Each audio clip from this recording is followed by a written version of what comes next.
welcome to the Weekly Mag. Today we will be talking about lies with Joan and Héctor Claramunt, creators of the successful stage show Escape Room. We also welcome a remarkable quartet of saxophonists, the Kebyart Ensemble. And of course, we will be learning some of the great lies and liars in history with Matthew Tree and Marc Broderick. This is your talk show in English, The Weekly Mag, hosted by Marcella Topor. Hello. A lot of people think it's all lies on TV. Well, today we are focusing on this issue, lies and lying. Therefore, we have invited two guests whose job has to do a lot with it, or more or less. They are two of the best-known artists in this country, and in a few moments we'll be chatting with them. But first, please pay attention to the following glossary of words because they will all appear in the next interview. Today our guests are here to present his last theater play, Escape Room, and the first word of the glossary could not be more appropriate: to lock. When you lock something such as a door, drawer or case, you fasten it, usually with a key, so that other people cannot open it, just as in escape rooms. Speaking about theater plays, we find the word part. A part in a play or film is one of the roles in it, which an actor or actress can perform. You'll also see that Escape Room is quite related to today's topic in the program, lies. And that leads us to the third concept of the glossary, the verb to cheat. If you cheat, you lie or behave dishonestly, especially for your own benefit. So, if you cheat, be careful, because somebody could uncover the truth. When you uncover something, especially something that has been kept secret, you reveal it, you make it known. And today we have two artists with us. They are both involved in the same play at the Teatro Goya in Barcelona. The show is called Escape Room, and it is a kind of a game in which the audience becomes an accomplice and main actor in it. And like any other game, Escape Room is also a lie. And for it to work, the actors must be very convincing. And this couple of actors really are. Hence the success of this theatrical production. Well, we are talking today to Héctor Claramunt and Joan. Welcome to the Weekly Mag. Thank you. It's great to have you here. It's to be So, let's start with an easy one. Are you good liars? I don't think so. I think I'm a terrible liar. I used to be. I was a professional liar, actually. Really? But then I changed a little bit. I'm trying to. It's so easy to tell lies, you know. They're so cheap. Is it easy to tell lies? They say that in order to be a good liar, you need to have a very good memory. But that's not my case then. And it's actually my case. I have a very good memory, but I think I'm a terrible liar. Like every time I try to tell a small lie, I can't help it. I have a terrible poker face, and I get caught all the time. You have to be a good actor to be a good liar. Well, Yeah, of course, because you're lying. I mean, what's acting? It's about lying, right? He just assumed he's a great actor just by saying that. It has to be a good actor. Yeah, but only sometimes. Only. Like in Al Crack, no? Like in the crack, yeah. Well, yes, my family lied a lot, I think. There's something that you already Inherit. Yeah, I think that the behavior that you inherit from the family, I think. Really? So they tell a lot of lies in a family? Well, not a lot of them, but little lies. They're not big lies, but White those lies. little lies that protect you, you know, that White lies. That's right. Okay, well, let's talk about Escape Room. In this show, which is running at the Teatro Goya at the moment, you are both writers and directors, and Joel also acts. Yeah, They forced you? they forced me, yeah. You didn't want to, but you had to accept, no? That's a terrible lie right there. That's a terrible lie right It's there. absolutely That's not true. true. Yeah, he's right, absolutely, yeah. But a little bit, it's a little bit true. Also. You love it. I love it for a while, yeah. He gets to pick his own part. He gets to write his best lines. That's true. So it looks like you had a lot of fun writing this show, no? Yes, we did. Yes. We do have a lot of fun writing together, and I think we complement each other very well. Yeah, but it's not easy to find someone who you understand working, you know? It's something that it's pretty unusual, I think. And You gotta have a lot of trust. It's hard to tell the truth and say, well, you know, it's not very good, or I don't like it, or whatever. You got to have that trust with your writing partner, and we do have that, and we can totally tell each other, well, this sucks, or whatever you wrote here doesn't work, and I think that's a secret to having a good writing partnership with someone. Absolutely, yeah. Actually, you did a great job with Crack, and now again you coincide in Escape Room. Tell me, why an escape room? Because it's so in at the moment to do this kind of activity, to have fun? We needed to do something different. I don't know, something very... It wasn't hell, basically, because you know, Exactly. writing the TV show, directing it, it was very, very demanding, and it was.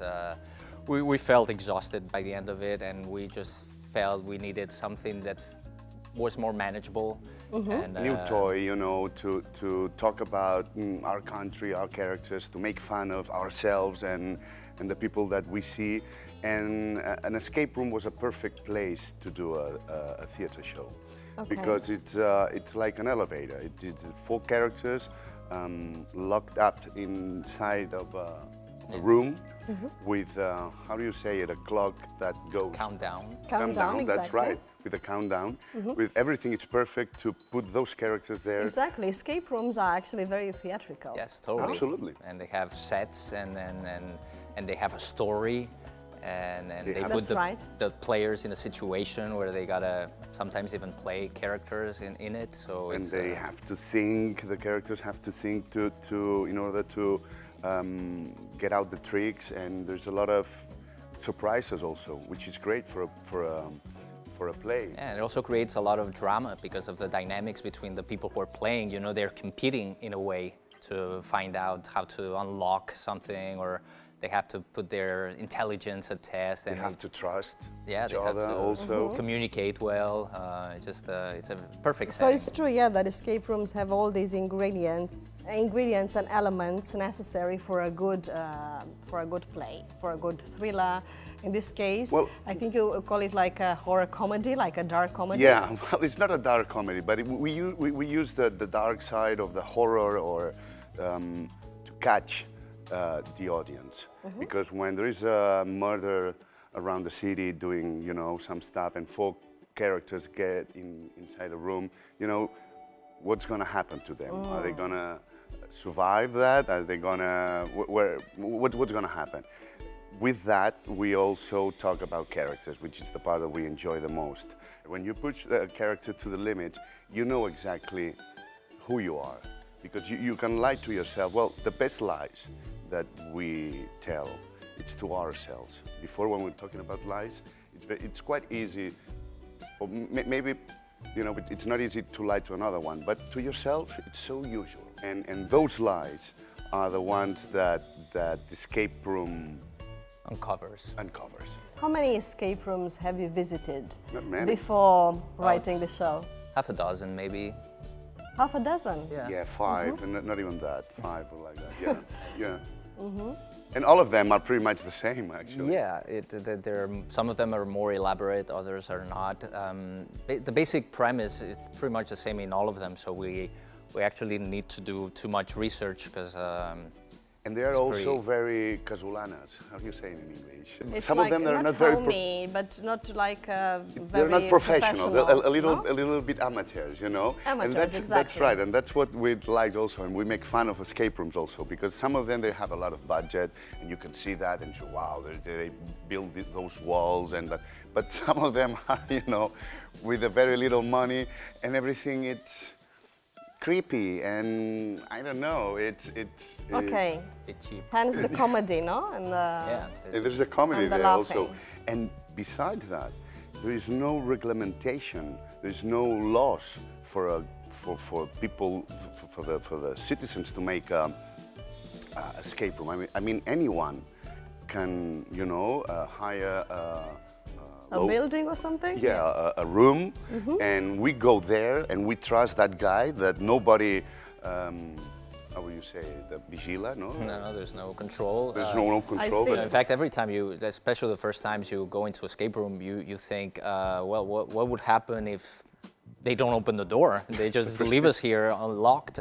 It's a bit scary. Yeah, that'd be scary. So that's kind of like the starting point, and from that we just create the situation where the characters are. Yeah, because in when you danger. go to Disneyland or PortAventura and you go to the horror, the tunnel, you know, the horror, the tunnel horror, I don't know how you say it, Okay. or the tunnel horror, don't know, or I'm tunnel, not or whatever sure. you say, whatever you want to say.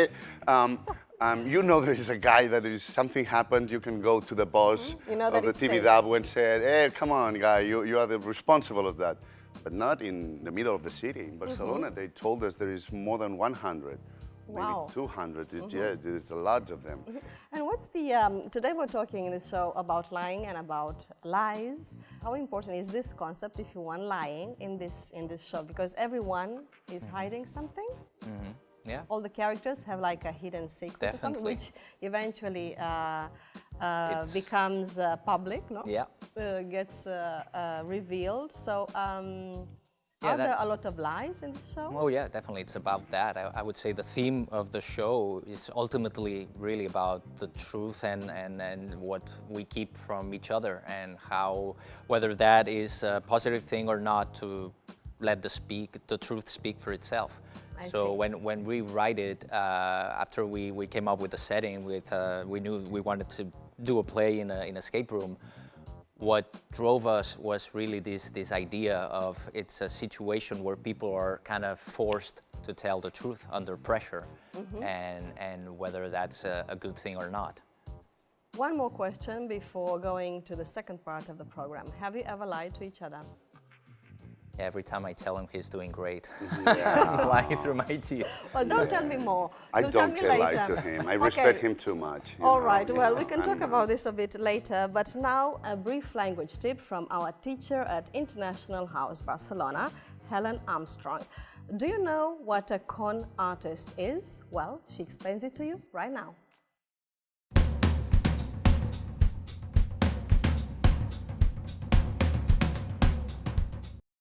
Hi everyone, I've got some news. I've won the lottery and I'm off to Australia. Well, not really, but it's a good start to today because we're talking about lies. And the first thing to remember is we tell lies, we never say lies.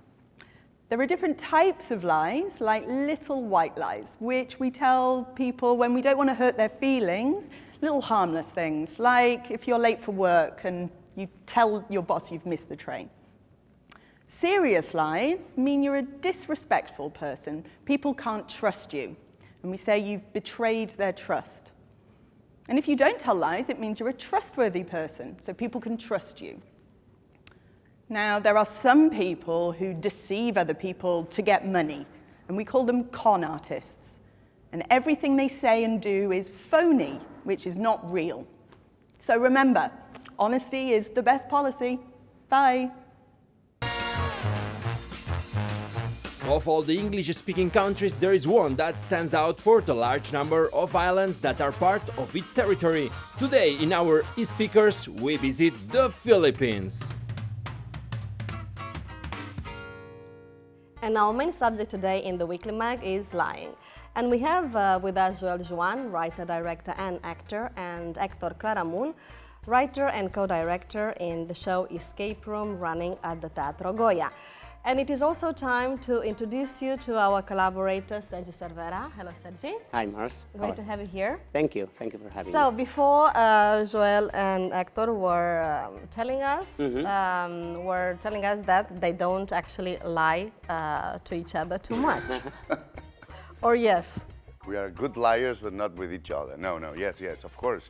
You know, when you imaginate stories and when you're trying to you really don't need to lie then, because everything is a lie so big that we are free as creators. And we actually have to tell each other a lot of our own truths to get material out of it. So Yeah, absolutely, yeah. we know our dark secrets. Absolutely, yes. Because the TV show that we used to do, El Crack, which was, how do you say it in English? Self-parody. That's right, self-parody, that's right. Was kind of a hard, work, because you have to do a lot of therapy with yourself. You have to talk about your dark zones and All your crap. all your crap, that's right. Basically. Well, Sergi, what lies have you brought to us today? Or not lies? well, Stuff about lies. Stuff about lies. Well, actually, everyone has lied eventually at some point, and Especially actors. especially actors. Well, some would say that we don't lie, we just say the truth in the way of our characters are. But some others would say that we just lie for money. So one of both has to be the one.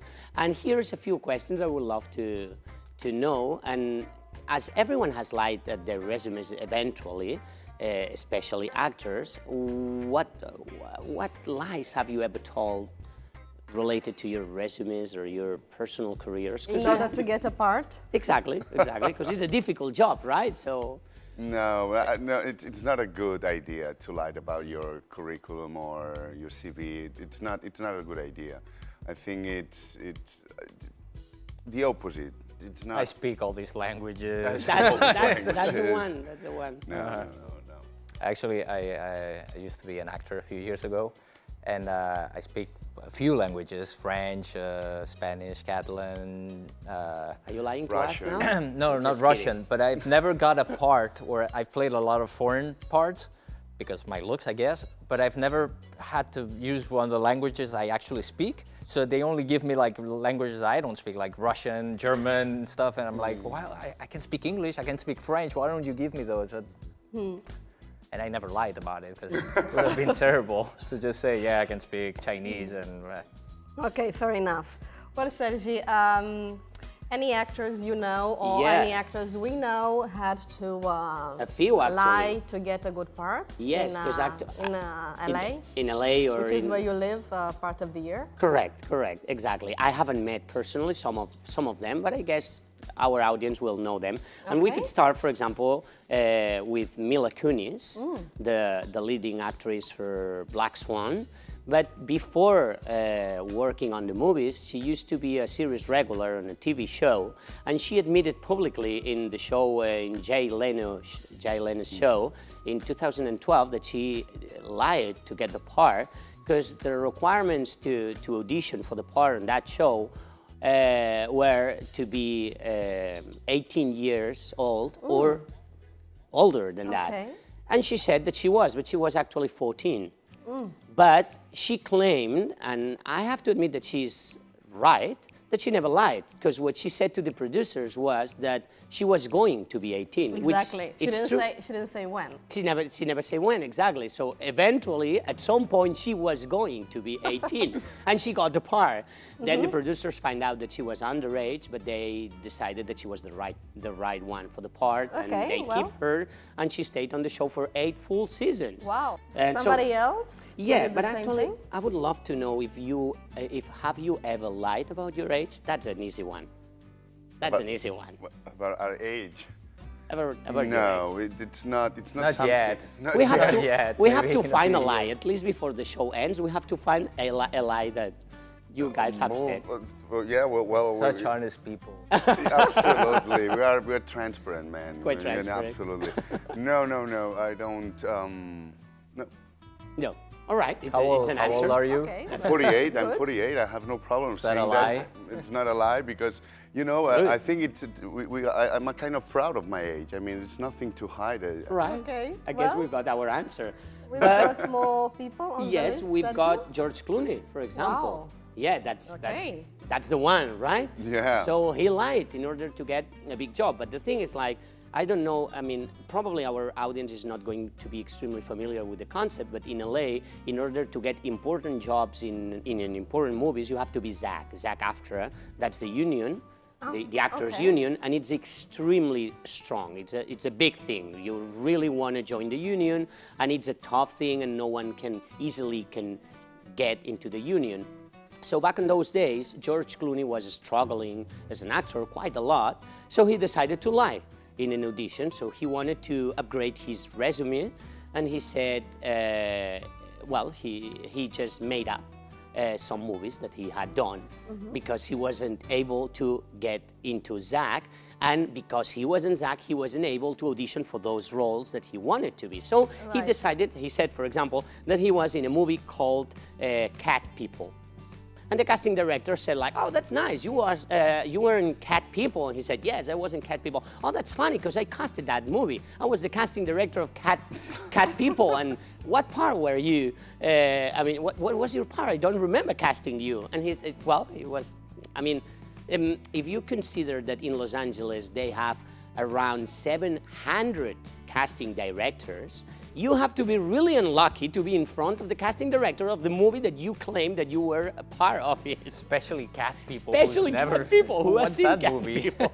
What's Cat People? What's Cat People? What's Cat People? I'm asking you. I have no Okay, idea. okay. So what happened Some George eventually? Clooney movie. Movie that he never made. He never, exactly. So George Clooney did the thing that everyone would have done at his position. So it's like, all right, I fucked it up. All right, I wasn't in Cat People. But the reason for me to lie was because I wanted to be Zach, and there is no way for me to be Zach. Then the casting director was a nice person, and she said like, I'm gonna help you out to be part of the union. So she casted him to the Predator, not Predator, Schwarzenegger film, but The Predator, another well-known movie that we all have seen. Oh, yeah. And the movie never came out, but he was able to join the union thanks to Okay, that. well, happy ending then. Happy ending then. And here is the... What about this video you brought to us from great. the red carpet in Los Angeles? Great. Do they tell many lies? That's what Back there? that's what we're going to find out, because red carpets are an important place for lying, or at least for upgrading some things. Because one thing is a lie, and another different thing is what Mila Kunis did. You know, like, well, you don't need to lie just to avoid some truths or part of the truth, and then you Okay. can get, you know, who knows? We'll find out. Right, let's find out. Marcela, Sergi, we are at the Egyptian Theater again, this time at the Guadalajara Film Festival here in Los Angeles, and we're gonna ask today about lying. Are you a good liar? Do you lie? You don't lie at all? We'll see what people have to say about this controversial subject. So for my colleagues on the studio, they challenged me to ask, they want to find out how good liars are actors. I think we are terrible liars. Have you ever lied about your age? Yes, Okay, let's see, how old are you? 35. That's a lie. I mean, you could be 35. But I'm not. When was the last time you told a lie? Just now. Are you a good liar or not at all? No, Good. no, never. I can't. I'm very, very nervous. I'm very fragile. I can't. When we think about cinema, I think cinema is a lie, but it's always a creative lie. Never to your mom? Oh yeah, I lied about a few things here and there. Let's play a game. Oh my God. Okay, now you have to tell a lie to the camera. We'll see if we believe her or not. Well, today I was walking down the street when I saw a puppy, and I took that puppy, and then this old lady came by and she said, "Is that your puppy?" And I was like, "No, it's not." We all kind of lie to our moms. Yeah. It's Sorry, terrible, but Mom. sorry, forgive us. Are you a good liar? I'm a great liar. Yeah, and that was a lie, by the way. So that's even more confusing. I'm a great liar or not? We don't know. They say that Yes. lies have short legs. Do you think that? It depends on how good are you lying. Do you think there are lies that are acceptable? Lies and like mentiras? Mentiras? I mean, like the little white lies, I think are a little acceptable. I mean, you don't want to hurt someone's feeling, but you know, I think they're okay. I hope you learned the lesson. Do not lie, not even white lies. Well, maybe sometimes white lies. But especially, do not lie to your mom. You heard it. Well, good job, no? That's Maria. We love Maria. She's always so truthful. Apparently there are many lies on the red carpet. I have to admit that after watching the video several times, I still don't know the answer. Let's go back to escape room. Is the escape room actually a metaphor for something? Are you trying to tell a story, and what story is it? What message are you trying to give? Well, it's actually, yeah, we first, like we want to tell a fun story. That's first and foremost what our objective is. But also we have things we want to share with the audience and some thoughts that maybe we want to leave them with. And I think one of them is this whole, how can we call it? How nowadays it seems that there's a big resurgence of certain movements all over the world, and how we are dealing with that as individuals. I think is it's kind of like what the play is ultimately really about. Just for viewers, why, just if you want to tell them, why should they go and see Escape Room at the because they're going to have fun. That's the first thing. And they're going to have fun about ourselves, because we don't try to put this play in somewhere else in the world, or talking about it's placed in Barcelona, the neighborhood. Good. Yeah, that's Catalonia. In Catalonia. We are Catalan, of course. The year 2018. In the year. And we are very connected with all that. So everything that's happening right now. So the play doesn't avoid that. It just faces it. And the opposite around it. Exactly. It's like we like very much to talk. It's like TV, because when you do TV, I mean, if you do historical serial TV, don't worry. But if you do TV, actual TV, you always are attached to a city, to a time, you know, the actual time. Why do we change that when we do theater? We do it like, well, talking about somewhere else in the world. No, it's in Barcelona right now, and it's very current. That's right.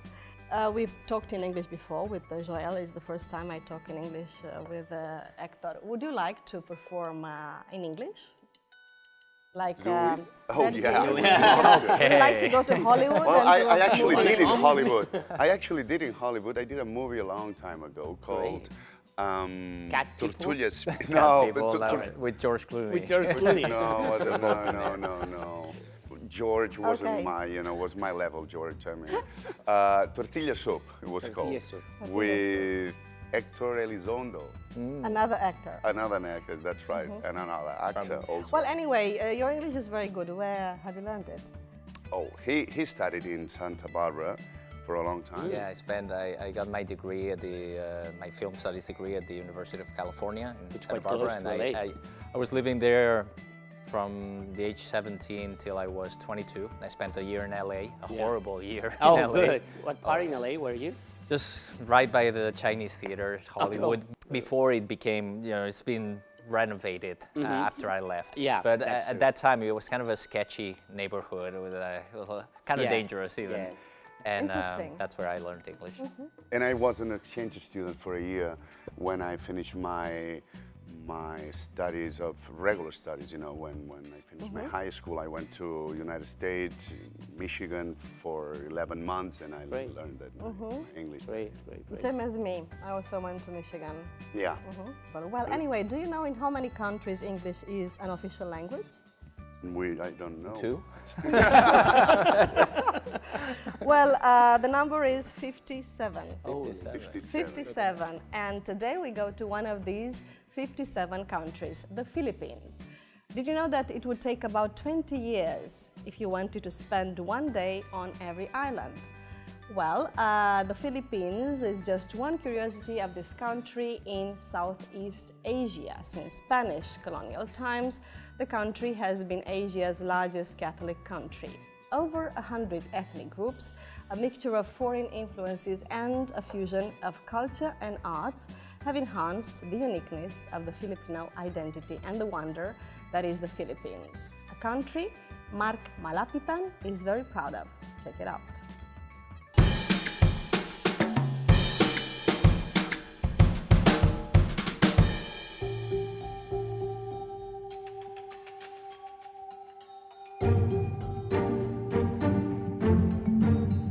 As we say in the Philippines, mabuhay! I'm Marc Malapitan, I'm 29 years old, I'm from the Philippines, and I'm consultant for PLDT.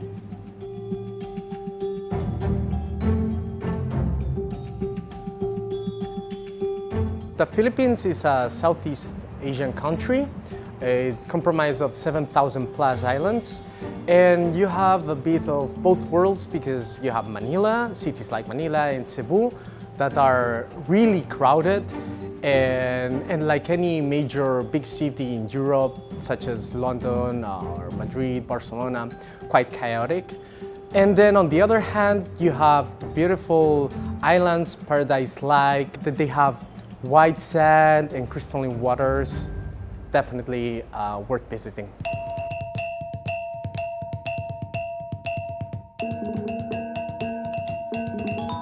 Not to miss.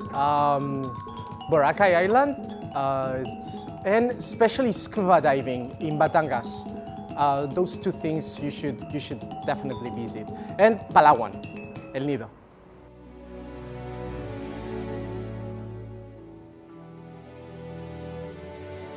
I would say historical figure, Dr. Jose Rizal. Yeah, he's our Filipino national hero. He started Liga Filipina. And he also has roots here in Barcelona. He was imprisoned here in Barcelona and in the castle of Montjuic. And then he was sent back to the Philippines and executed there.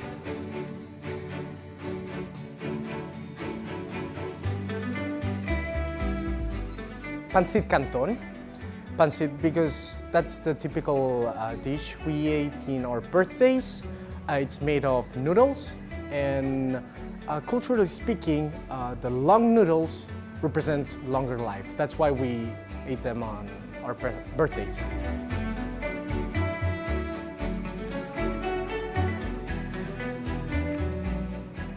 Right now, the trend is hugot. It's all about corny jokes and about love and breaking up and being courted.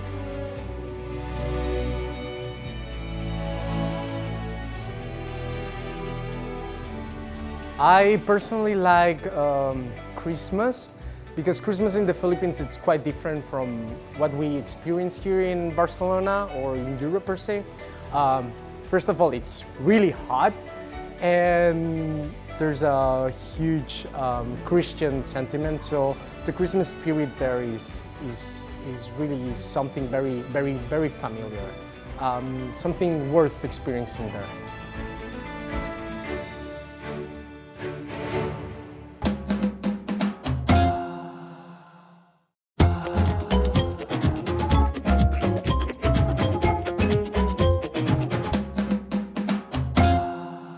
Back, and today on the Weekly Mag we talk about lies with two very special guests, Joan and Héctor Claramunt.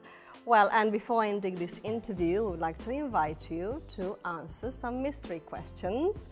And these questions, well, you need to be very honest answering them, yeah? And for that, we've got here our mystery man, Marc Broderick. Mystery man. Oh, I like that. It has a nice ring to it.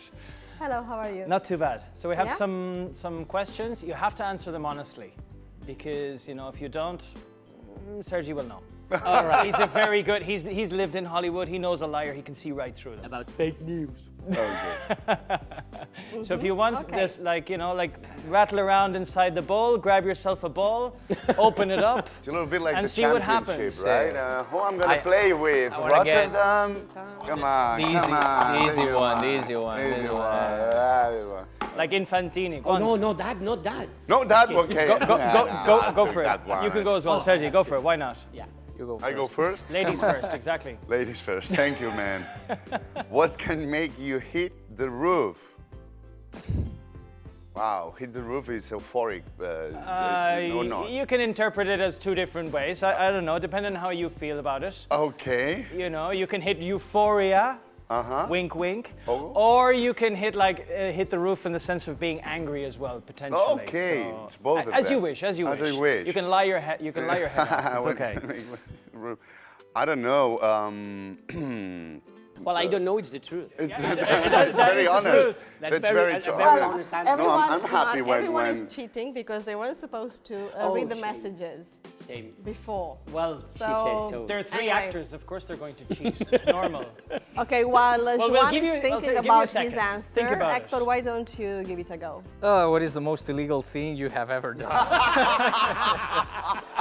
Yeah, let me confess to all my crimes. Where's now. where's that dead body hidden? Yeah. And can you tell that facing on camera? No one's watching. Over here, this no one. one's watching, so you can say it. I must confess. No I'm one's actually watching. such a law-abiding citizen. Come on, that's a lie.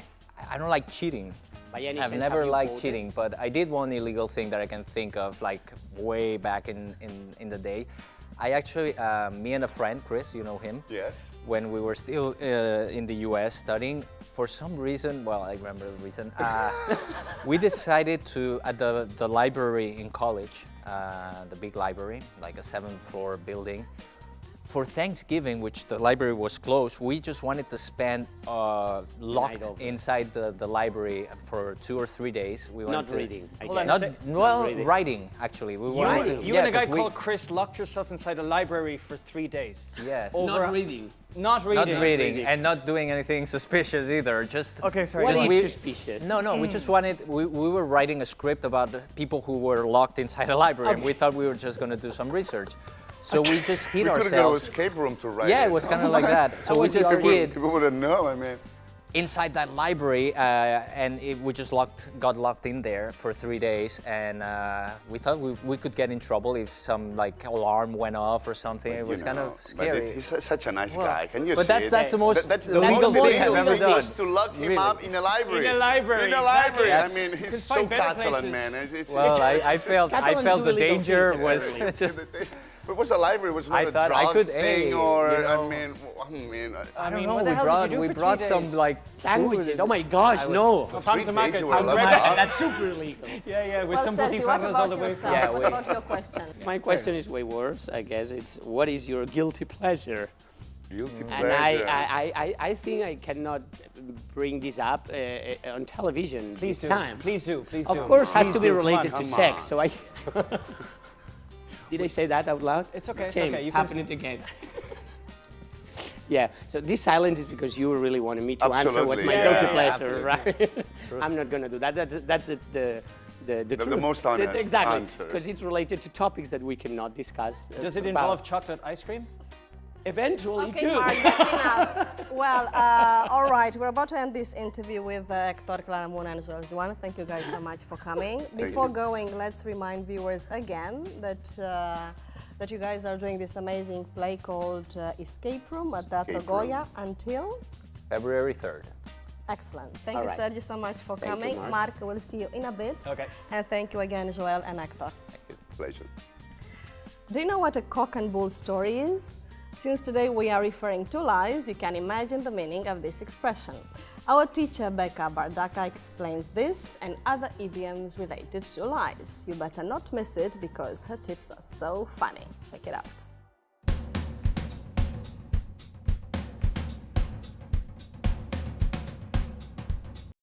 Hi guys!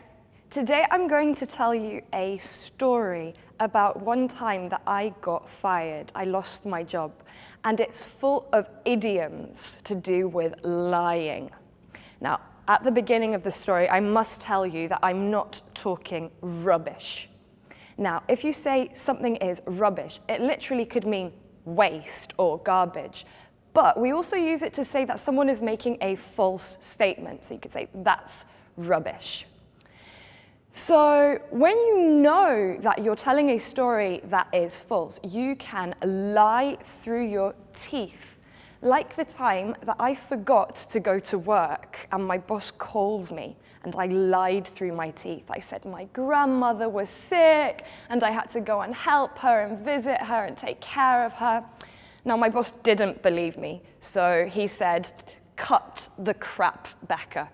Now this is a rather rude way of saying, stop lying, stop talking rubbish. Now, this sparked a panic inside me, so I started giving him a load of other excuses and details and adding to my story, basically a load of mumbo jumbo, a load of nonsense. To be honest, the story was a little far-fetched, which means it was a little bit unlikely, but by this time, I'd created my own cock and bull story. a story that was obviously not true, so I had to stick with it, I had to support it. So I ended up making a real song and dance about giving him loads of information and excuses and this and that in order to try and throw him off the scent and lead him down the wrong track, which means try and confuse him, try and give someone a false impression or the wrong idea. You could even say that I was leading my boss down the garden path or taking him for a ride, which literally means going on and on about a story that we both know isn't true. Of course, my boss didn't believe me or any of the excuses and mumbo jumbo that I gave him, so in the end he said, bye, which is kind of what I'm going to say to you guys. That's it. Bye-bye.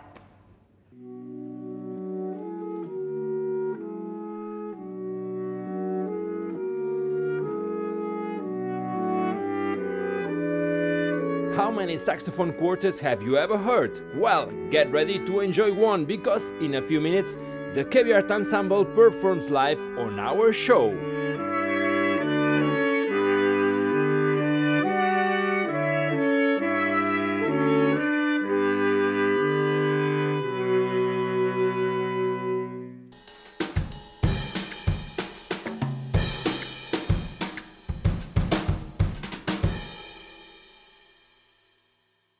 Lies require commitment. These are Veronica Rother's words. She's a young and very popular American writer.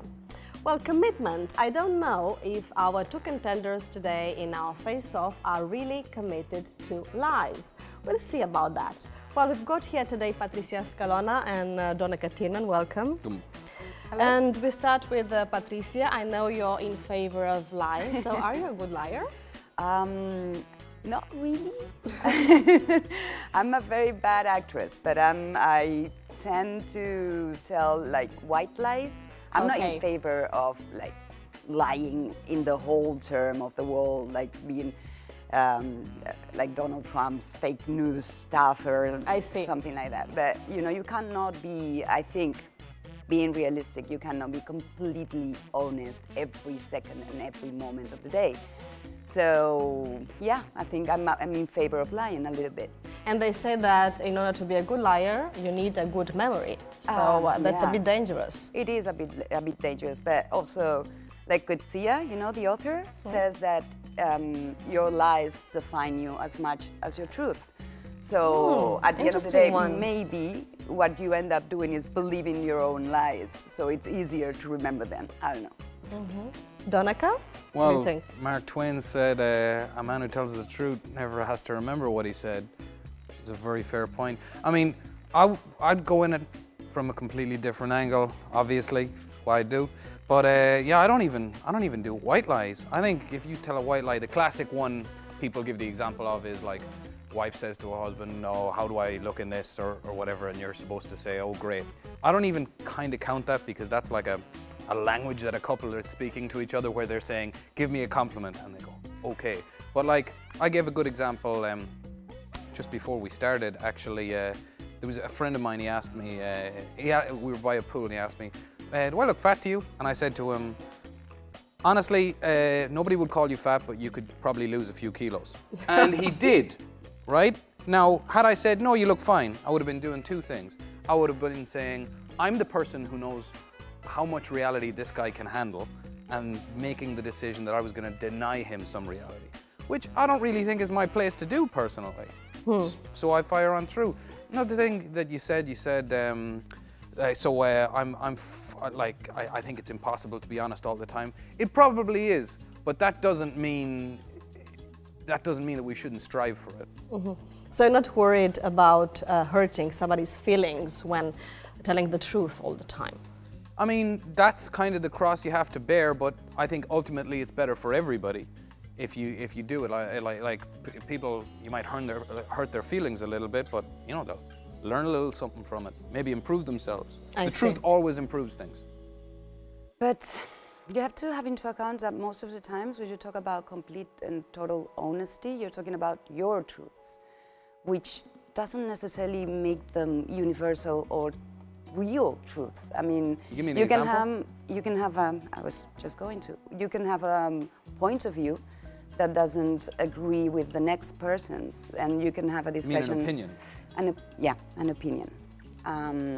Call it what you want, and that can be, you know, your truth, and it can be something that you deeply believe, and you're telling the truth. But then, you know, the next person can think otherwise. Like, for example, But talking there's no about. lies involved here. Let me just finish. Give me a fat person, you know, someone you would regard as an obese person. Yeah. They can be fat or obese because of health reasons, or they can be they can be healthy themselves, you know, they just, you know, have certain constitutions, and that happens, you know.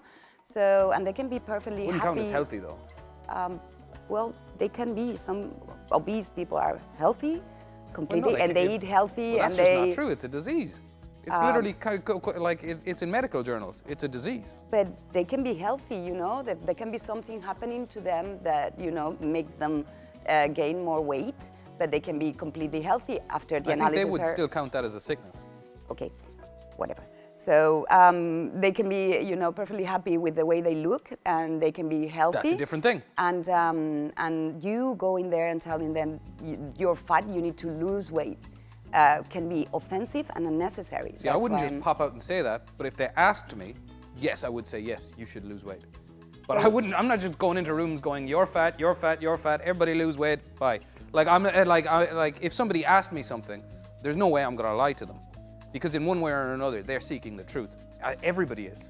But you can you can bend the truth a little bit. You don't need to be blunt. You don't need to be someone who... Okay. So a little bit of diplomatic, you need to be more diplomatic, say things. I mean, the idea is that it's not that you cannot say that thing, it's the way you say it, no? Yeah, and also because I don't think that my truth is the truth for everybody. I mean, if a friend of mine asks me, goes to the hairdressers, and she asks me, how do I look? And I don't think I like it, you know? And maybe, you know, another friend of ours tells her, you look great. And she's convinced of it. What tells me that I am, you know, the one possessing the whole truth and nothing but the truth? So I just tell her, I might prefer you the other way, but you look good. Because I see. Well, that's honest. She's did you lie just there? I don't think so. No, because I'm saying that, you know, I don't like it, but I don't tell her I hate it. I just, you know, don't like it that much. Maybe I bend it a little bit. Okay, so again, it's the way you say it. It's the way you say it. Any other situations, Patricia, you think where it's better to be economic with the truth? Strategic ones, like for example, when you get a job and you know you've got a boss who is an utter idiot, that can happen easily, and you don't need to be out there with what you think about them all the time, because that's gonna be against you. So you can work it. You can work. You can be deceptive to get ahead. Yeah, is what you're saying. To get ahead, no, to just live with yourself a little bit, because being stressed at work, or being, you know, being at a deceptive situation, isn't living with yourself. Being deceptive is living with a lie. I live all right with myself. I mean, I can. And are you deceptive? Are you a deceptive person? Sometimes I can just not tell the whole truth all the time, just because it's going to be better for me and for the rest of people around me. So why should I, you know, create a in situation situations such as when do you lie? Sorry? When do you lie? Well, I don't know, but maybe all the time, probably, without even realizing. That's not good. Well, okay, Donica, do you think that sometimes lying protects justice? For example, imagine a Gestapo interrogation. This is one of the worst things about unjust the laws. resistance. For example, this is one of the worst things about unjust laws, right? Unjust laws, like the Gestapo was a society that was essentially built on lies. And thus it resulted in a situation where all the citizens lied and nobody trusted each other, and it was really difficult to undermine it, and it is really difficult to undermine regimes like that. If the Soviet Union was worse for it, because it created environments of total distrust, where you actually lost the concept of truth, and that resulted in nobody really feeling like they had anything to live for anymore. So for example, right, theoretically, yeah, you're being interrogated by the Gestapo. Where are the resistance and so forth, right? I mean, in a sense, you're going to say, I'm not telling you, which is not lying. You're being economic with the truth, but you will have to say something, you know that. Yeah, you're going to say, I'm not telling you. Because they know you know, you're saying, I'm not telling you. I'm not revealing it, which is not lying. I don't know, there is That's somebody not how it who works. said I didn't realize you got it interrogated there are like by two the Gestapo. situations where lying is justifiable. Okay. In love Hit me. and in war. But first of all, war is not society. War is when not society society. has broken down so much that there is no other route left. You come from an Anglo-Saxon society, and what you call the etiquette or being diplomatic is very important. Yes. You know, it's like nice to meet you. We say nice to meet you, glad to meet you. It doesn't mean that you are actually glad or thrilled. That's an agreed upon He thing. didn't get the memo, so though. what about He's actually that? not nice. Pardon? Sorry. But that's that was a joke. that's an agreed upon thing. That's like, how are you? Fine. How are you? Fine. Like if you're in the company of actual friends and one of your friends says to you, how are you? You're likely to be more honest with them, because why wouldn't you? But like, how are you? Fine is, how are you? I'm fine. It's just the same as saying hello. It's not deceptive. It's an agreed upon, this is how you behave. So we'll do that. Whereas like, for example, if I meet a friend of mine and I say, how are you? And they say, fine, and they're not fine, they're doing a damage to themselves. Whereas the option to tell me the truth when I am their friend is much better for them, much better for our friendship. Well, you just redefined the terms of the debate, because it was lies or not lies in a normal social context, or not lies in a normal social context. So if we're talking about war, that's lies or interesting. deception. That's what. That's interesting, because that's what spies did. And probably we wouldn't have won the Allies. I'm not including myself, although I look younger than I am. I'm not 96. So the war was won partly because of spies. Would it have been better if the war didn't happen at all? Sorry? Would it have been better if the war hadn't happened at all? The war started because a completely honest man, took power. He was absolutely and completely honest with what he wanted. Oh yeah, with what You're he wanted. referring to the Führer of the Third Reich achieve. as honest. Yeah. Did we get this on film? Yeah, no, he was honest. Okay. He was also a cruel and savage man and completely out of his mind. Okay. You haven't watched enough Hitler documentaries, Let's Mrs. just change the subject and let's imagine this last situation and personal relationships, for example. Where's the limit? Where's the ethic or moral limit when it comes to lying? For me, in personal relationships. For me, it's more like, actually, I agree with him in what he was saying before. It's actually, most of the time, is not saying more than actually lying. So you withhold your truth, again, I'm talking about your truth because it's only yours, from some friends in order to not make them, feel bad, or maybe you're making a decision for them, but if they're actually good friends and you've known them for a long while, maybe it's you know that it's a complicated and controversial situation. Anyway, I think we're about to, we need to finish. Thank you so much for coming. I don't know if I agree with you or with Donaka, because like I said, it's a complicated and it's a controversial situation. Try not to tell too many lies today, Patricia. I can't promise that, I'm sorry. Okay, I'll see you next time. And it's time for a short break. We leave you with a quote by an American ophthalmologist and a professor of English literature at University of Notre Dame in Indiana. Think about it. If you had a special skill in something that is socially considered bad, would you be satisfied with yourselves? Well, we'll be right back.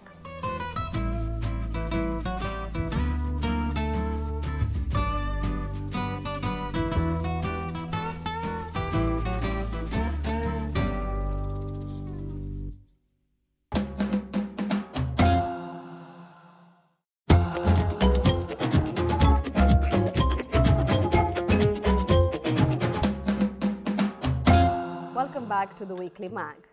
Although today's topic is lies and lying, our next guest is truly authentic. The protagonist of our next portrait is Angelina Chugani. She is from India. She's a specialist in Indian cuisine and, of course, in spices. This is her portrait. Enjoy.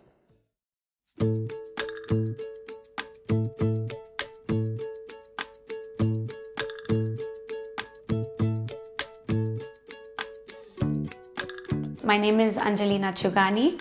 I'm a cookbook author, culinary teacher, and a private chef.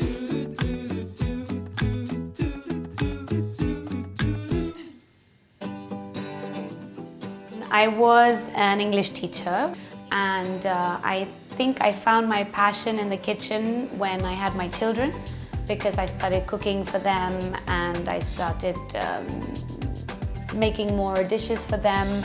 And I realized that, you know, it was something that I enjoyed. And in my family, we've always cooked a lot. My mum, my grandmothers, my aunts. So it's something that I think I've inherited. And I really enjoyed it. So I decided to quit my job.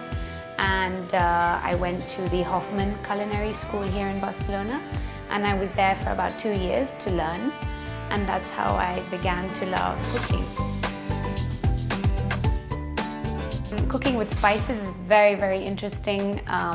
Also because I understand them, because it's something that I was born with. We've been eating Indian food all our lives. And I think just mixing spices and understanding different flavors, because every spice can give you a different level of flavor. And it's just fun to play with them, and it's interesting to understand how each one works. And also they're very, very good for you, because you have to remember that they are the oldest form of medicine that ever existed. So now we are going back to that and trying to introduce more spices into our food because of the health benefits as well.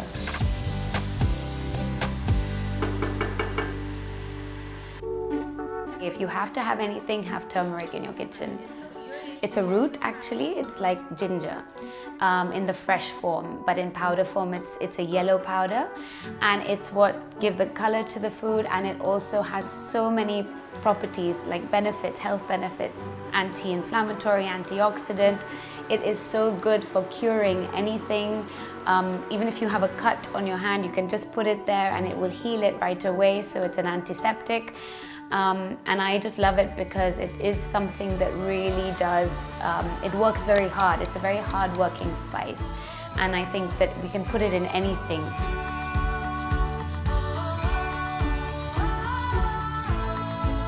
I would tell people when they want to start introducing spices into their cooking, just to introduce small quantities at the beginning, because spices are not spicy. That's something, it's a misconception that we have.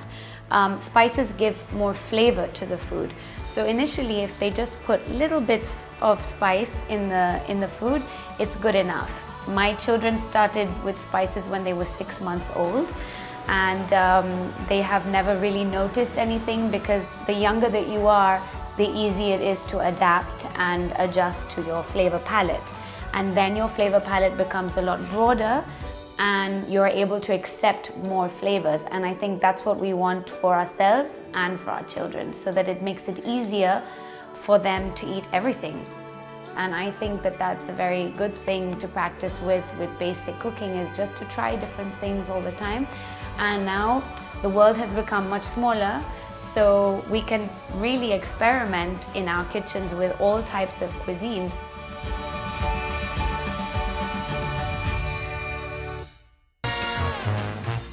Today, Marc Broderick visits Igualada. His goal, to discover how much of a liar people are. Will you miss it? Nah, will ya? Thank you very much, Angelina. The great composer Quincy Jones used to say, there's only two kinds of music, good and bad. No one can lie about music, and of course, personal tastes are unquestionable, and there are people who like bad music, but don't worry, because today we bring you good music. They were born as an ensemble in 2014 in Catalonia. They are 4 young musicians enthusiastic about chamber music who have been awarded with very important prizes, such as Prime Palau 2016, among others. They are sax players and they call themselves Kebyart Ensemble. Para Mendes, We've got here Victor Serra, Robert Seara, and Daniel Miguel. Thank you so much for coming to the Weekly Mag. Thank you. It's a pleasure to have you here. Thank you very much. First things first, tell me about the name of your ensemble. Well, the meaning of the name comes from an instrument from the island of Bali, and it's a percussion instrument, but the thing that we love is the meaning that this instrument have for the inhabitants of there, because it means like process of effloration, contrast of colors, rhythms, dynamics, and that's what we try to evoke with while we are playing. And how have you discovered this instrument? In fact, we discovered in SMUC, where we studied, in a subject. It's called Music and History, and it's like, how do you say? Music of the world. Yeah, yeah, you discover. All right, excellent. Well, how did you guys come up with the idea of this ensemble? I mean, you play the saxophone, and we are more used to string quartets, not as much with saxophone quartets. So, who had the idea, and how was this ensemble born? In fact, we've not created this ensemble. Saxophone quartet exists since the 19th century. Saxophone was developed in 1946, and the saxophone quartet, and 1846, sorry, and the saxophone quartet was also in this time. The first piece we have from the Belgian composer and violinist Jean-Baptiste Angelet, it was written on 1854, Le Premier Quatuor, so it's a history. It has lots of history, not as the string quartet, but we also have this short history to show. I see. Yeah. And in terms of your repertoire, saxophone we associate it more with jazz, but in your case, basically, you play classical and also contemporary music. So how do you choose your repertoire? Well, yeah, since our beginnings as saxophonists, we all four studied classical music or in classical way. So we like very much jazz and we listen to it so much, but our language is classical. And within this language and this classical music, we try to achieve three ways of approaching this classical music. One is by original repertoire that said us that there are good examples of good music for saxophone quartet. Then we also do transcriptions for other formations like string quartets or orchestral works, and we try to reflect this music in our ensemble. And finally, we commission some works to contemporary composers, for example, Rio Pareja and Magrané, which are Catalan well-known composers. Yeah. Excellent. Well, in 2016, like we said before, you won the very important award called Primer Palau. So what did this prize mean for you and your career? Yeah, I think it was definitely a breaking point for our career and for our lives. I have to say, and I think everybody will agree, that the big thing was before winning the prize, because the opportunity to play in such a big and historical hall was amazing. And then after, great things came. We have many concerts and we start to travel away. So yeah, it was a very special day for us. Excellent. Actually, you've been performing all over Spain, but also abroad, like you said, in Russia, the Netherlands, in Luxembourg. And I would like to ask you, in which of these places have you found a more receptive audience? I think in each country the audience has its own characteristics. I think in all Europe, in general, the people is very enthusiastic. So, but with his own characteristic, that's very nice. Just a year ago, you released your first album called Accents. Tell me about this album, and also if you're preparing new recordings. Yes, Accents was a dream come true. It was like an example of all the repertoire we've been working since the start of the quartet. We've recorded some pieces that came with us until now. And yes, we want to record a new album, but we have lots of ideas, but we didn't talk about properly. Okay. Well, I don't know if you're aware of the fact that today, in this program, we talk about lies and lying. And we have prepared a short game for you related to the saxophone, which is your instrument that you brought us today. So, all you need to tell me is true or false. Okay? So, saxophone was invented by a Belgian luthier named Adolphe Sax. Yes. Is it a lie? No. Okay, very well. Well done. Mr. Sax escaped death not once, but not twice, but not 3 times, but 7 times before inventing the saxophone. He survived a fall down the stairs, an acid poisoning, a dynamite explosion, a frying pan filled with boiling oil, etc., etc. Is it a lie? No, it's true. It's true. It's true. It's true. Adolphe Sax was a genius, but also was a very polemic person. Yes. Yeah. He created this magnificent instrument, and he perfected also clarinet, bass, and other instruments. But people hate him. Yeah. He had a lot of enemies. Yes. In the history of the United States, 2 presidents were saxophone players, Bill Clinton and Richard Nixon. True or false? Bill Clinton. Bill Clinton, yes. But I know. the other, Richard Nixon. Richard Nixon. Yeah, I think so. Yes. Yeah. Well done. Excellent. Well, congratulations. Well, and the next question is about your instruments, of course. You all play the saxophone, but I see you brought different instruments. Are we talking about, are they all saxophones? Because they look quite different. Yes. The difference is sound difference, and also the saxophone baritone is more heavier than this, which is more lighter. Yeah, obviously. But yes, that sounds more low, It's lower. lower. So the sound they produce are quite different. Yeah. It's like a choir, because the soprano, alto, tenor, and baritone. Yes. Okay. Yes. We are going to be able to see these sounds or hear these sounds for ourselves, and I'm going to ask you if it's possible to perform something for us on the stage. But before that, since the issue of harmony is very important in music, could you please show us a couple of examples of a melody with different kinds of harmony? Okay. Yeah. The same melody? The same melody with the different harmonization. We can show you perhaps an excerpt of original work, which is Saxophone Quartet by Glazunov, and we will see that soprano has the melody, but the same melody in 2 parts of the piece have different meanings because the harmony below is different. So we hope we can show hear it. demonstration. Yeah.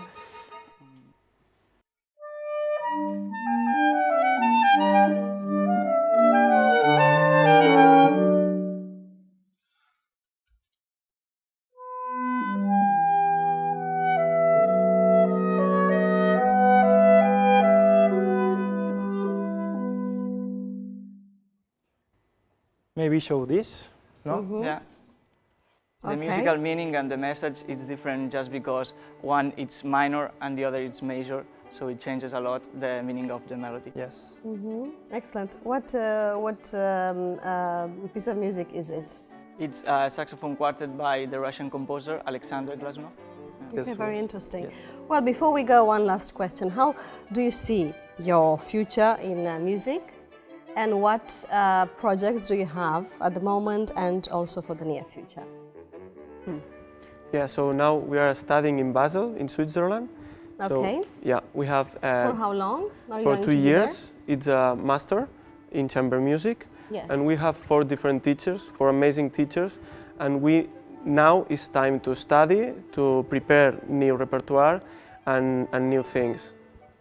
Yeah. We are also in chamber music of Europe, which allows us to travel around Europe and share experiences, opinions, and Well, what are you going to perform for us today? A very special piece because it's also from a Catalan composer, but it's not contemporary. It's Eduard Toldrà, a composer of the 20th century, which wrote a very, very beautiful piece called Vistes al Mar, Views on the Sea, and we're going to perform you the 2nd movement of this string quartet. Excellent. Well, thank you so much, Vera, Victor, Roberta, and Daniel. Thank you so much for coming, and good luck with everything. Thank you very much for inviting us. And while Kebyart Ensemble gets ready on our stage, please pay attention to our next tip. Believe it or not, lies are a perfect excuse to learn new phrasal verbs. Our teacher, Tim Guinea, proves it. Check it out.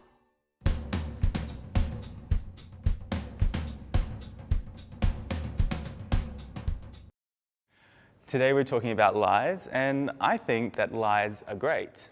Wait, no. I'm just kidding around. To kid around is a phrasal verb that we use to mean joking. Something that isn't a joke to many people, though, is if you lie to your partner and you cheat on them. So if you cheat on someone, that is when you're romantically unfaithful to them, and it's not a good thing. Okay, that's a bit extreme, but there's of course other ways that we can lie to people. Maybe we can lead someone on, and that's when we want to show that we've got romantic interest in them, and maybe we don't. It could be you're just trying to be polite, or it could be for other reasons. Another way that we can lie to deceive somebody is if we blow somebody off. Let's say you make plans and you say, yeah, sure, I'm going to come. I'll meet you at the bar at 8 o'clock. And at 8 o'clock, you're not at the bar. So if you blow somebody off, you don't fulfill the plans or promises that you made. Now, I've got a story talking about romance and lies. So my uncle, he was feeling a bit lonely and he went online to meet somebody. And he met a very beautiful woman and told us one day that he was in love. Now, we were a bit worried because we'd heard stories that online lots of people are trying to rip you off. So if you rip somebody off, is you play a trick on them for some kind of financial gain.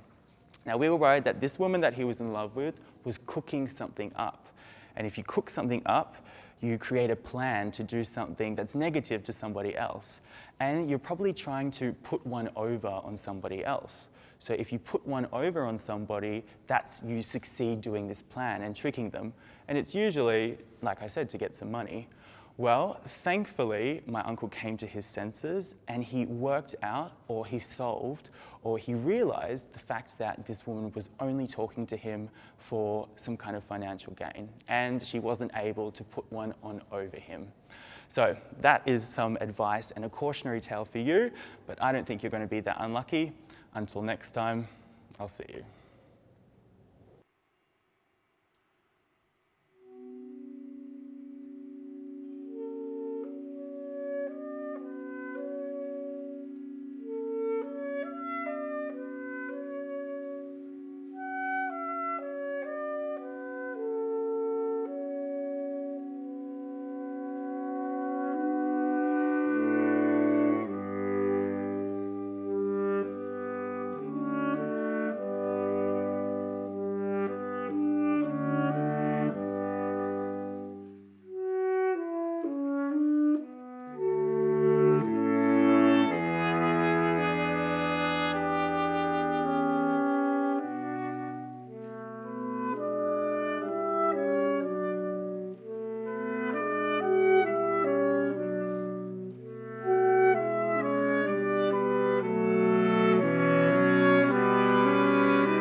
We're back in the Weekly Mag and today talking mainly about lying.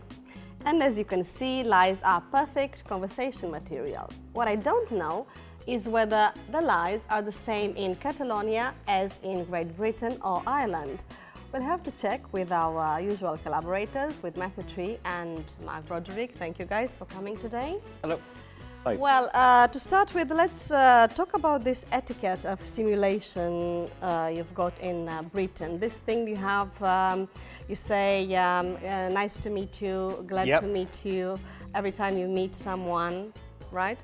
Have you found it's different here in Catalonia when you first came? I come from a small countryside in the middle of nowhere, and yeah, we do. We always say, hey, how's it going? Everything okay? We're really, really positive all the time about everything, even if inside we are destroyed and things are not going well.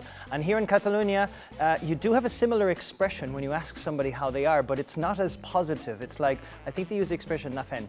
It's like so-so, kind of like okay, no? What about in England? No, I'm just going to pick up on that because I agree with you completely. It was one of the things that I found it quite difficult to understand because in England, it's like you just have to say everything's fine. You know, yeah, I'm fine. Yeah, you know, even though you're contemplating suicide, you know, I'm fine. But here, if people are fine, they say so. You know, they say molt bé. And if they're not, or if they're feeling miserable, or if they're tired, or they're fed up, they say what you said, enough fine. Yeah, I'm just sort of getting along. And then the thing you can't do is say, oh yes, what's the problem? You know, oh yeah, because then you're opening a can of worms. That's right. Yeah, yeah. It's like I don't want to listen. Means let's not go there. Let's just not go there. Yeah, yeah. So, do you guys lie a lot? To be honest, I sometimes wake up in the morning and think my whole life is a lie. I have this, you ever wake up with this panging sweat of like, how am I here? How did I get here? How did I appear on television and sitting beside Marcella and Matthew? And it's like, did I lie to get here? So yeah, constantly. Jesus Christ. Was that a lie? Yeah, well, no, it was an exaggeration, which we will talk about later. What about you, Matthew? What's actually, your story? No, I don't lie very often. In fact, I've lied so few times, seriously lied, that I can actually remember those occasions. Because they caught you. They didn't catch me, but there was one occasion when I lied my head off in a courtroom. In a courtroom? As a witness. Here? No, in London. Okay. So we're okay to keep rolling. And, okay. But the judge didn't believe me anyway. But he didn't at least get me for perjury, which was, which was okay. Sounds like a serious business. And the other time one thing I've always lied about are my qualifications because I disliked, in fact, hated my universities so much that only once in my life have I used my university qualifications on a CV form. I've always denied having gone to university. Sorry, your degree in what? It was a degree in, I have to think about it, English literature. Some people do. Some people lie about going to university and you lie about not going to university. That's right. Wow. That's right. And the one time I was given a fine by the police, I lied about my address, but that's because when we were living in squats in South London, we always lied about the address because we just said, no, he doesn't live here, he lives somewhere else. So the only 3 lies that you've ever told were actually before you even came to Catalonia. So for the last time that you've been here in Catalonia, you've never lied? No. Oh wow. Not that I can think of. You must be the most truthful man in the whole country. Where have you been recently to ask people about lies and lying? I went to the home of the biggest liars in Catalonia. Which is? Yeah, Igualada. Oh my God. They're full of liars. Absolutely, like everything that comes out of their mouth is just no, it's a joke.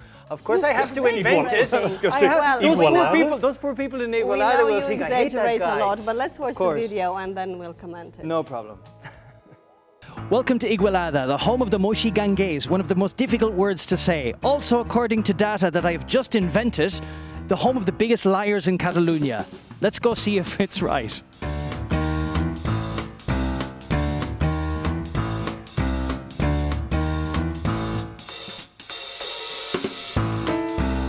What's the typical lie that a man tells? How many times do you have sex? I don't know the word in English, but the gesture is very easy, understand. and maybe they put on the horns, they cheat. Exactly. How mainly they try to be? It's when they say that they can cook. Because they have like 3 favorite meals and that's all they can cook. I can cook very well. I'm a really good cook. Great fideuà for an Irish guy. I knew that it was fideuà. I don't know why. All American cook fideuà, and that's... Tell me a typical lie that women tell. I don't have nothing to wear. I need to go shopping. I have no idea. Too many women in your life, yes? Yeah, too many. Too many lies, I guess. When you have to meet a friend and you say, I'll be ready in 5 minutes, and it's not true. What kind of lies do Catalans tell in general? We say that we have no money. About money? the money. Everybody says the same thing. Oh, Catalans never lie. Have you ever stolen anything, Alba? No, never. You're stealing my heart right now. Does that count? I'm lying. I stole a book in a library here in Igualada. Swedes? I don't know, maybe if it's my childhood, yeah. But since I've grown up, a glass of wine, a bottle of wine, a beer. I don't know, I was with my friends and they used to steal lots of clothes in a shop. And I went with them once and I did it. I tried my best and yes, it was great. So Matthew and Marcella, I know you are stand-up guys, but have you ever stolen anything? I'm sure you have. That's a Should we tricky start with question. Marcella? Can we start with Marcella? Please tell us you've stolen something. Come on. Okay. Well, nothing serious, you know. I'm sure you've done it as well. Of You've course done I it have. too. You know, people's pencils, I tend to keep them. Okay. Whenever I borrow a pencil from someone that I forget to give it back, this is like the typical... So you're a kleptomaniac. No, it's not voluntary. It's not voluntary. Exactly, you just do it like, oh, look, there's a lighter, there's a pencil, there's some money. No, it's innocent, Okay, just okay, fair pencils. Okay, and then I give them back. Just look at, you can just look at her face and you're like, you can see by the facial expressions she's lying. She's like, I give them back, I swear. Let's find your bag and up into it upside down. It's full of pencils, yes. And you, Matthew? Oh yes, I used to steal things. In London there was a big bookshop. It's still there, but it's changed completely. Called Foyles, which when I was living in London, it was owned by an aristocrat, a crazy aristocrat called Lady Foyle, precisely. And she was so paranoid about the people working there stealing the books that if she got a student of mathematics, she would put him in French literature. You know, if there was a student of biology, he would go to religion. You know, so in other words, they couldn't steal books on the subjects about the subjects they knew about. So the result was that, in fact, they didn't care about anybody stealing books. And I used to go in, sometimes I used to go in and sort of carefully select a pile of books and then, you know, just check there was no one looking over my shoulder and just walk out of the door with them. And I used to do this again and again, right up until when I was working in an anarchist bookshop. And the anarchist bookshop didn't have a very good literature section, so I thought, well, you know, we need to get some more books for the literature section, so I just went to Foyles and picked up a pile of books and took it to the anarchist bookshop. So that was, and I used to do this quite regularly, but... You're the second person. Yeah, I always do. You're the second person today that has an experience in a library. What is it with libraries and lies? I don't know, no, it's a bit weird. Yeah. Well, anyway, what about in Ireland? Do you guys lie a lot about things? What I know for sure, and I know for a fact, is that you guys exaggerate a lot. Because at least you're like the master of exaggeration. I am the master of exaggeration. I don't know if I can put that into one word. It would sound strange. I think that the Irish are famed for spinning like a yarn, no? Like telling a tale, exaggerating things. No, I think we were considered good storytellers. There's actually in every community back many years ago, before I was even born. Maybe you were born, Matthew. I don't know. There was a person Let's not go there. No, we won't go there. No, there was a better not person. go there. There's a person that was assigned that would tell stories to the locals. They would go to the center and he would tell stories about fairies, about the old Celtic cultures and stuff like that. And I remember when I was very young, I used to be really excited to go to my grandmother's house house because we would go and listen to this man called Eddie Lenihan. He had a big long beard and he would tell us these amazing stories about sprites and about banshees and leprechauns and all of the wonderful things. And just the way that he told it, it's kind of, and you can see that through the society as well. We're good at telling stories and singing songs. We're the masters of exaggeration, I would say. Yeah, yeah. Isn't there an Irish word, blarney? Blarney, the Blarney Stone. That's Blarney a good Stone. one. The Blarney Stone is in is actually inside a castle, and people have to. You have to go back like this. I don't know, can it work? And you have to kiss the stone, and when you kiss the stone, you get the gift of the gab. The gift of the gab is like the gift of speaking it. I've kissed it so many times now, I don't know where to go. All right. Yeah, the Blarney Stone, the Blarney Stone. We also love to overgeneralize things. We have to make bigger numbers out of everything. Like I think I told you that there were 90 million people that could have Irish passports. That could be a severe overgeneralization on my part. And most of the stuff that I bring here on a weekly basis, I exaggerate a little bit more. It's always a little bit more fun as well, you know? I think the Catalans, you guys don't exaggerate, well, you guys, I mean, the Catalans in general don't over-exaggerate too much. In fact, as we talked about at the beginning, they almost tend to do the reverse. You know, like they said, they don't lie about money. They kind of, you know, it was kind of the funny thing. No, I have no money, but secretly I have a bank account. You know, it's like. What about examples in history about people who invented a whole life? Oh, there no, are some people I who love these characters because my mum has spent her whole life, more or less, reading about this woman called Anna Anderson who claimed she was a member of the Romanov royal family and that she had survived the Bolshevik execution. You know, that she had this whole story about how she hadn't been shot properly and she managed to escape from the building and she made it to Europe. And she was so convinced, so convincing rather, that a lot of people believed her until finally, when she died, I think back in the 90s, they did the DNA testing and it was a complete lie. But it's quite possible that she was so convincing precisely because she'd convinced herself that she really was a surviving Romanov somehow. And the one I really like, but it's a very famous case, is a man called Victor Lustig, who was the man who sold the Eiffel Tower twice to different people. He claimed that he was from the French Ministry of Posts and Telegraphs, and this was at a time when the Eiffel Tower, they really were seriously thinking of taking it down because it was getting rusty and everything. So he took the opportunity to say, look, before they tear it down, I can sell it to you. And people would pay him huge sums of money and buy the Eiffel Tower.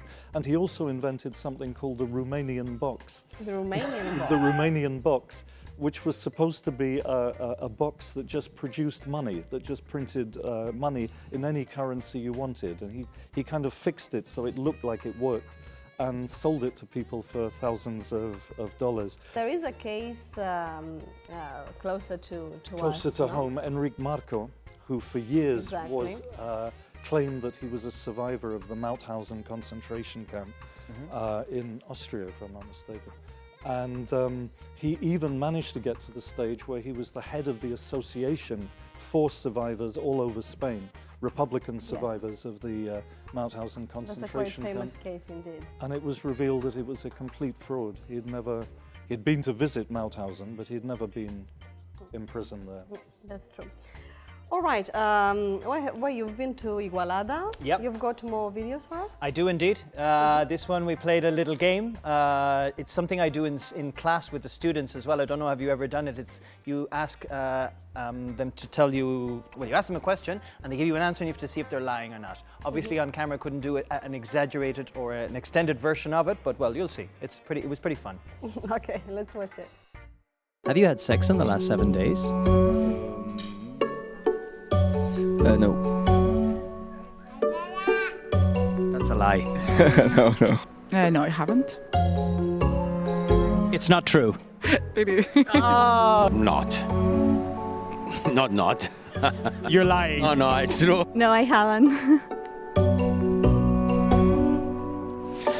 I think it's true. It's true. No. I wish, but no. It's true. It's fucking true. It's a dry spell here in Igualada. It's dry. Yeah, it's everything dry. No. We have a good market. No. It's No. Oh, you're the first one. Well, then, high five. There we go. Okay. Yes, did I have sex? Was it good? Oh, yes, of course. Have you ever dated two girls at the same time? Yes. It's true. No, never. Never? Wow. Why, is that an offer? Is that an offer or what's going on? No. You say you don't have wife? Yes. You don't have girlfriend? Are you a virgin? Yes. No, you are telling me lie.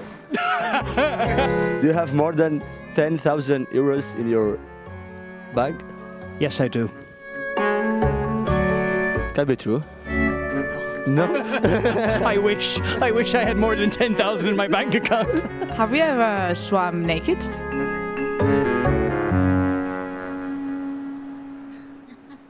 No. Yeah. You're looking at me now. Stop visualizing it, okay? Stop visualizing it, Matthew. I wasn't. No, Matthew, I know you weren't. Okay. I know you weren't. I was talking directly at Matthew, but if you were, it's okay. So what do you think? If he has ever swum naked, yes, I'm sure of it. I'm absolutely convinced. Look me in the eye. Yes or no? I have never swum naked, Matthew. I'd say he's lying. Marcella doesn't know what to say. She's like, I don't know what to say I don't know. here. I'm usually good at this. Okay, but I don't know what Marcella, to say. look at me. I have never swum naked. Of course. Okay, of course he's lying. Of course I'm lying, of course. Okay. It's one of the most liberating experiences you can have. Video. Yes. Interesting video in Igualada. Well, since we're talking about lies and lying today, maybe we should mention April Fool's Day, which is a very funny day, no, in Britain. And here as well, but they celebrate it on a different date. Yeah. On December the 28th. Or 29th. Exactly. Right? Yeah. It's like you celebrate as well Friday the 13th is Tuesday the 13th. It's like you decided to just differentiate. So yeah, in Britain it's in April, the 1st of April. Yeah, and a typical thing is that all the televisions and all the newspapers insert an item of news which is completely false on April Fool's Day. It's a tradition that goes way back. But the most famous one, by far the most famous one, was 1957, when a lot of English people, like my grandmother, for example, thought spaghetti was something that people didn't really eat very much. I remember my grandmother being served spaghetti in the 60s when I was alive, and saying, I wasn't alive in 1957 is what I'm trying to get over. Yeah, I figured that. And she said, oh no, I don't like this funny foreign food, you know. So the BBC launched a whole program about the spaghetti harvest in Italy. And I've seen it. I mean, I've seen the documentary or the news item, and it has all these Italians climbing up ladders to pick the spaghetti off the tree, you know. And most people believed it. They bought it. This was where spaghetti came from because they didn't know, you know. The sprig of spaghetti. Well, that's really hilarious. Yeah, it's a hilarious story, it was great. Okay, Mark, and you've got one final video. I do. Is that right? Yes. This one is to talk about more like non-verbal communication when you lie. So Interesting. that was fun. Let's see. What non-verbal communication can you tell if somebody's lying? I guess the eyes tell everything.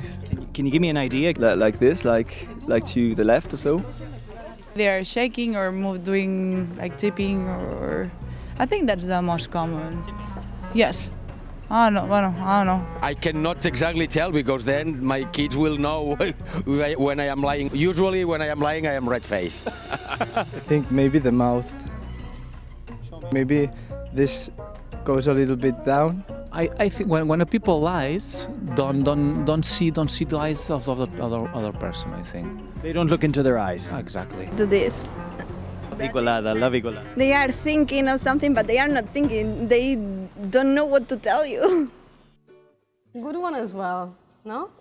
I loved the girl who goes, if you tap your hands on a table, you know, every single time you have to tell a lie, you have to have a table nearby, otherwise you cannot tell a lie. Maybe that's why you haven't told a lie in the last 35 years. You haven't been beside a table, no? No, I just don't tell lies, Mark. It's quite simple. But for me, it's one of them mentioned it, or I think two of your interviewees mentioned it. It's the eyes. Yeah. And with my own kids, I just, if I suspect they're not telling the truth, I just say, look me in the eye. And it works every time. You know, it's eye contact. Did you ever have the thing where we were so ingrained that it was so bad to tell lies, but you could tell a lie if you crossed your fingers behind your back? You know, if you make a promise. When we were growing up, like you have to promise to be back at 4 o'clock, and you'd be like, yeah, and you had your fingers like this, no, you'd be like, yeah, I'll be back at 4 o'clock. But then you felt okay about yourself telling the lie because you had crossed your fingers. But there's also the concept of the white lie, which is quite interesting, you know, telling a white lie, in other words, a half-truth. Exactly. Actually, in English, you've got lots of expressions related to lies and lying. You've got white lies, you've got black lies. I even read about blue lies. Blue lies? Blue lie is something in between a white lie and a black lie. Check it out. Check it out. Yeah, okay, I've never heard of that. Sorry, but a blue lie sounds to me like something completely different. Really? Yeah, it sounds like you're faking it. Yeah? In certain you think sense. So? Yeah. I don't know, it just comes to my mind. Okay, well, we've got some homework for next time. Okay. To check out what a blue lie is. I never do my homework. I'm a terrible student. Okay, and it's time for our first timer. Everyone who has been to Britain will know that bread is not usually the same as the bread we eat here. And a typical bakery product they do here is called coca. That's what our first timer is about today. Joan Kama takes Florian van der Becken, a Belgian citizen, to bake for the first time in his life, and this is the result.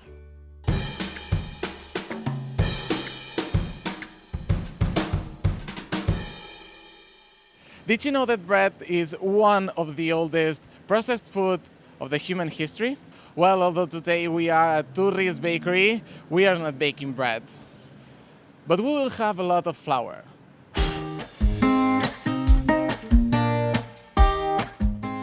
Hey Florian, nice to meet you. How are you doing? Fine, getting hungry by looking at all these delicious things to eat.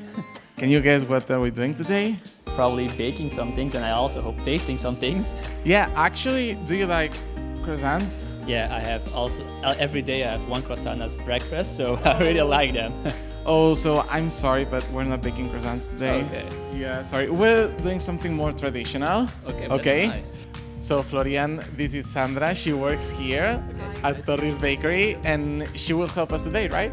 Yes, today we make a coca de escalivada. This is the most popular coca in Turris. It's a salted coca.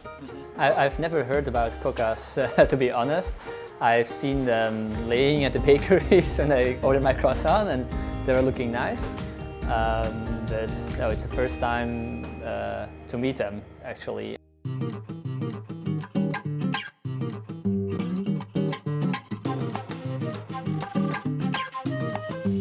So Sandra, explain us where do we have to begin? Yes, the baker stretches the dough, and if you can try it. Do you want to try it? Yeah, I want to. If it's possible. Well, these are certainly new experiences for me. Well, it seemed very easy until I had to do it myself because it has to be very thin, and it's really difficult to make it really thin and not break it. It's kind of like the gym. Yeah. Didn't know that cooking was that exhausting. Okay, now when you get it, the dough thin and crispy, put oil over the surface, and now we spread the onion. And this bag of bread with onion,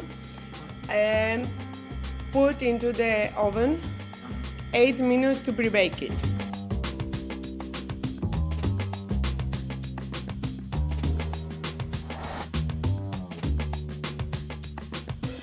Okay, let's keep going. What do we have to do now? Now we slice the red pepper roast and the eggplant roast into strips. And we put 1 red pepper and 1 aubergine. Okay. Okay? Yeah. This is like the Catalan flag. Yeah. It's a learning process.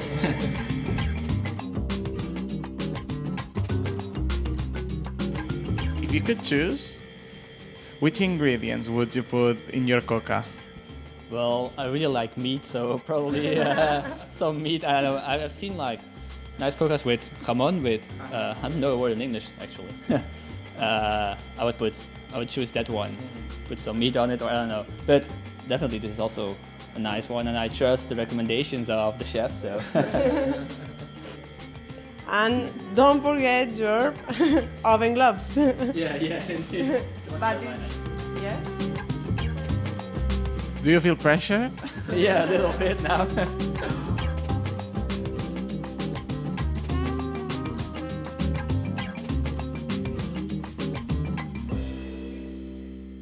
And we wait in more or less 25 minutes.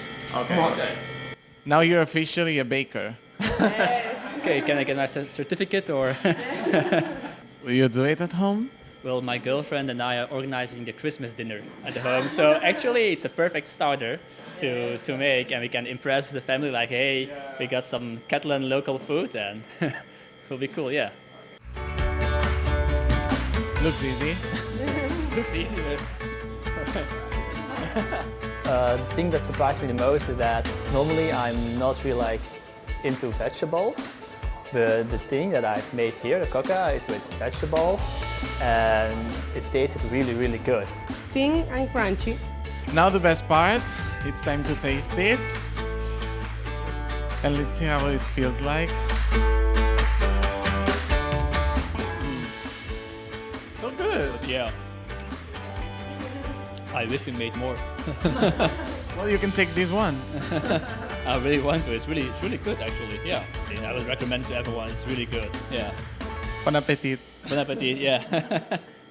Well, thank you so much, Joan Kama. Very interesting report. Well, what about Irish bread? I heard it's very good. To be honest, and this is not a lie nor an exaggeration, there is no bread like Irish bread, especially my mother's homemade brown bread.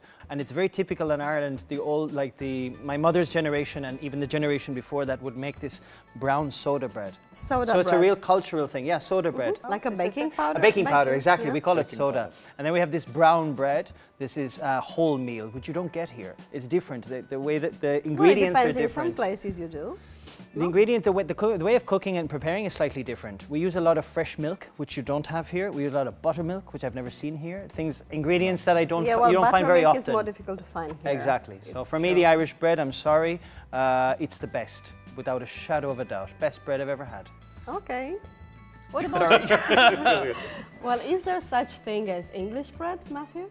No, as I remember it, I do remember that in the area where we lived, there was a bakery that did such good bread. They really baked their own bread, and it was so rare at that stage, and we're talking about the 1960s, maybe early 70s, that every time I went there with my mum, there was a huge queue of people because they came in from other parts of London just to buy their bread there because it was so unusual. Mm-hmm. And why was it special? Well, because people by then were eating ready sliced, prefabricated bread. And in fact, there's an expression in English which I think has gone out of fashion now a bit, but if you want to say something is really, really good, you say it's the best thing since sliced bread. Ah, I so, see. Marcella is the best thing since sliced bread. For example, yeah. Well, thank you for that compliment, Marc. And I wasn't lying. That's the second time this season that he's complimented you. Yeah, I do nothing but don't give you any compliments, but I give you the compliments. It's okay. Well, thank you. That's very nice, Marc. Well, we need to finish here. Thank you for coming. It's been fun, and I mean it. It's not a lie. Wink, wink. And this is the end. We've got an intense show today, and we'll be back next Saturday at the same time.